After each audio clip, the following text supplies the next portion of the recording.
अच्छा, एक बात सोचिए। भारत में हम किसी भी घर में जाएं, चाहे वो एक बड़ा सा बंगला हो या फिर एक छोटा सा फ्लैट जिसकी एक बालकनी हो, वहां एक चीज प्राय मिल ही जाती है। एक गमला।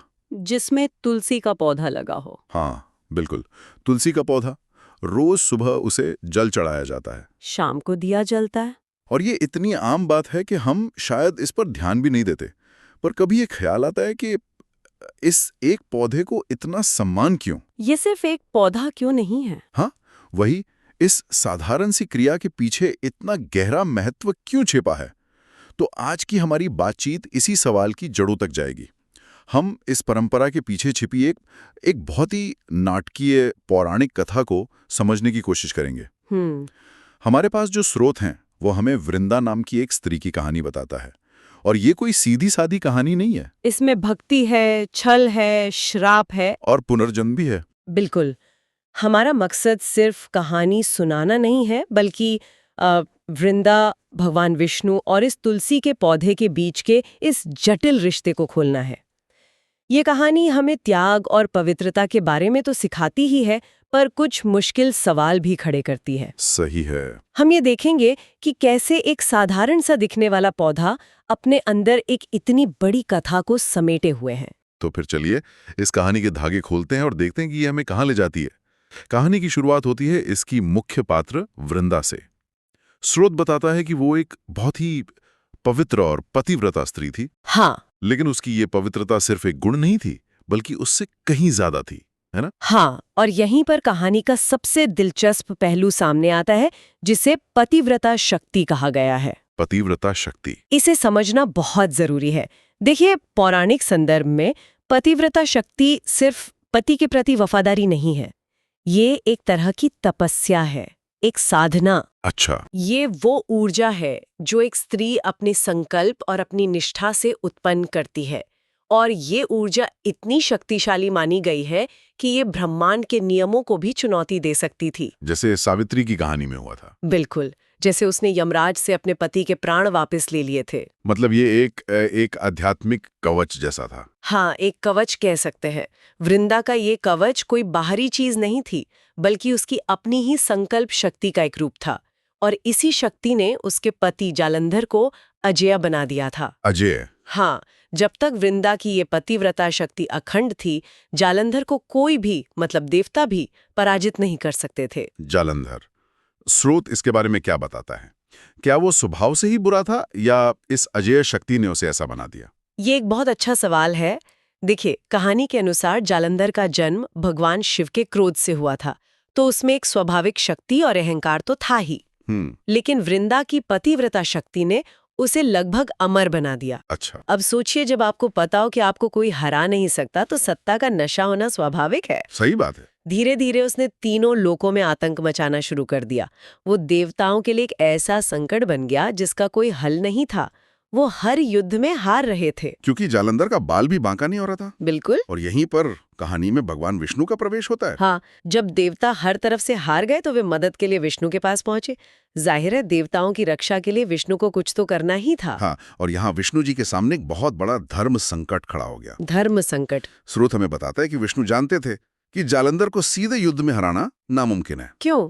क्योंकि उसकी असली शक्ति उसके शस्त्रों में नहीं थी, बल्कि वृंदा की पवित्रता में थी। बिल्कुल। और उस शक्ति को तोड़ने का बस एक ही तरीका था, वृंदा की पतिव्रता को भंग करना। हाँ, ये तो बहुत ही जटिल स्थिति है। मतलब धर्म की रक्षा के लिए किसी के धर्म को ही भंग करना।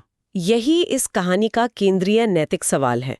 विष्णु ने एक योजना बनाई। क्या योजना थी? उन्होंने जालंधर का ही रूप धारण किया और वृंदा के महल में पहुंच गए। ओहो। वृंदा अपने पति को युद्ध से लौटा समझकर उनके साथ सामान्य व्यवहार करने लगी।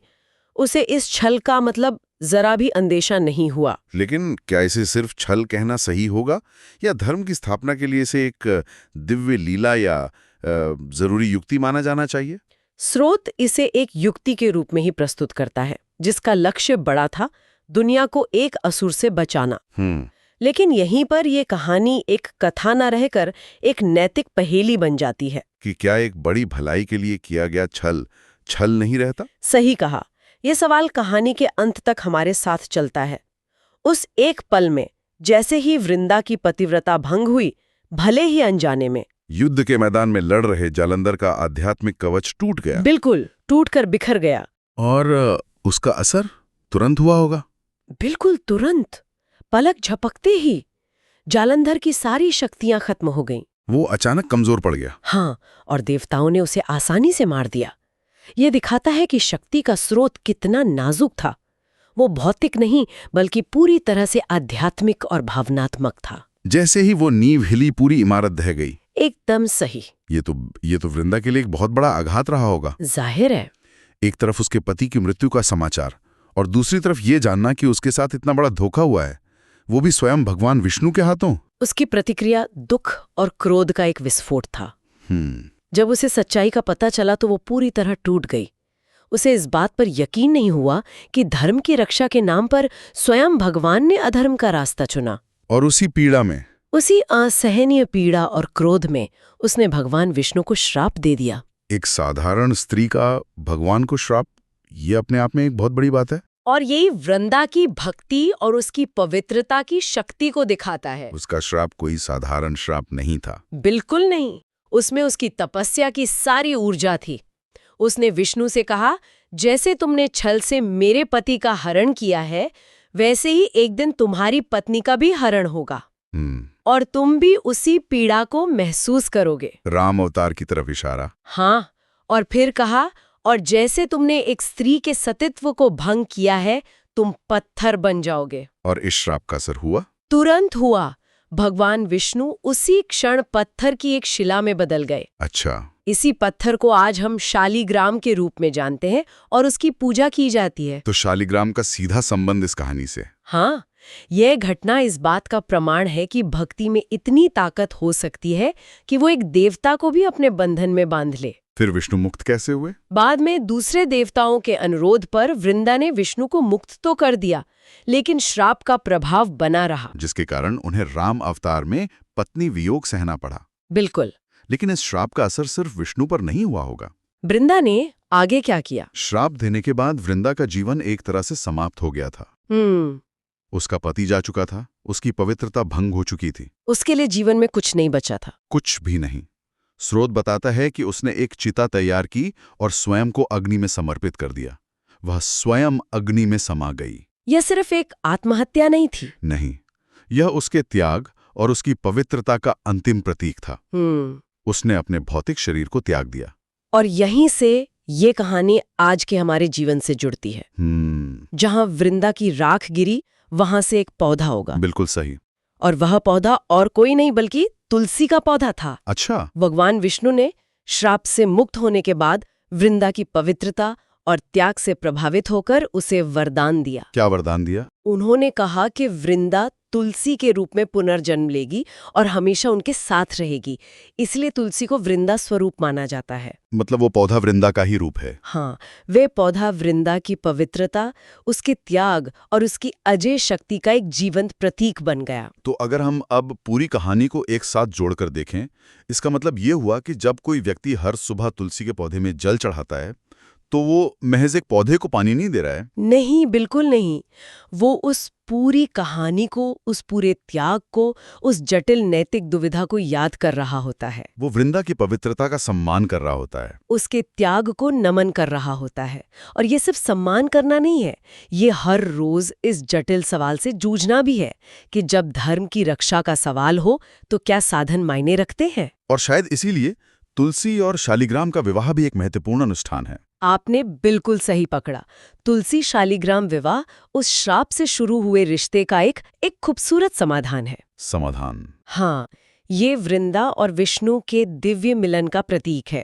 जो रिश्ता एक छल और श्राप से शुरू हुआ था, वो अब भक्ति और सम्मान के रिश्ते में बदल जाता है। वाह! हर साल जब ये विवाह होता है तो ये कहानी फिर से दोहराई जाती है। ये अद्भुत है। और ये भी दिलचस्प है कि तुलसी का पौधा सिर्फ आध्यात्मिक रूप से ही महत्वपूर्ण नहीं है, आयुर्वेद में भी इसका बहुत बड़ा स्थान है। हाँ, ये एक बेहतरीन बिंदु है। इसकी पत्तियों में औषधीय गुण होते हैं, तो यहाँ अध्यात्म और विज्ञान एक तरह से साथ साथ चल रहे हैं। बिल्कुल। तुलसी का पौधा हवा को शुद्ध करता है, इसके सेवन से रोग प्रतिरोधक क्षमता बढ़ती है।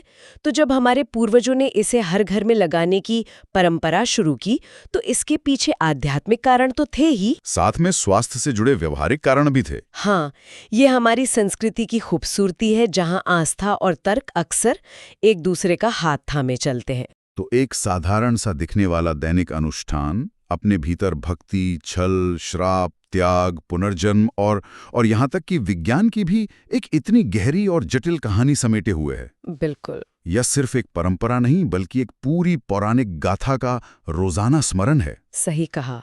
और ये कहानी इस बात का एक बेहतरीन उदाहरण है कि कैसे पौराणिक कहानियां हमारी रोजमर्रा की जिंदगी से जुड़कर उन्हें गहरा अर्थ प्रदान करती हैं। हमारे साधारण से लगने वाले कामों को भी। हाँ, उन्हें भी एक आध्यात्मिक और सांस्कृतिक महत्व देती हैं। तुलसी का पौधा सिर्फ एक जड़ी बूटी नहीं रह जाता, वो वृंदा की कहानी का, उसके त्याग का और उसके अटूट संकल्प का प्रतीक बन जाता है। ये वाकई सोचने वाली बात है कि हमारी कितनी ही परंपराओं के पीछे ऐसी कहानियां छिपी होंगी जिनके बारे में हम जानते भी नहीं। हाँ, ये हर रोज की पूजा अब एक अलग ही मायने रखने लगी है। और ये कहानी जाते जाते हमारे लिए एक बहुत ही प्रासंगिक प्रश्न भी छोड़ जाती है, जिस पर हमने बीच में बात भी की थी। कौन सा? देवताओं की रक्षा और लोक कल्याण। ये निश्चित रूप से एक महान लक्ष्य था। हाँ, था। लेकिन इस लक्ष्य को पाने के लिए भगवान विष्णु ने जो साधन अपनाया, उसने एक निर्दोष और भक्त स्त्री का जीवन हमेशा के लिए बदल दिया। हाँ, ये सवाल आज भी उतना ही महत्वपूर्ण है। क्या महान लक्ष्यों की प्राप्ति के लिए अपनाए गए साधन हमेशा नैतिक रूप से सही ठहराए जा सकते हैं? क्या अंत साधनों को हमेशा हमेशा सही साबित कर देता है? ये एक ऐसा सवाल है जिसका कोई आसान जवाब नहीं है, और शायद तुलसी का पौधा हमें रोज यही याद दिलाने के लिए हमारे आंगनों में खड़ा है। इस पर विचार किया जा सकता है।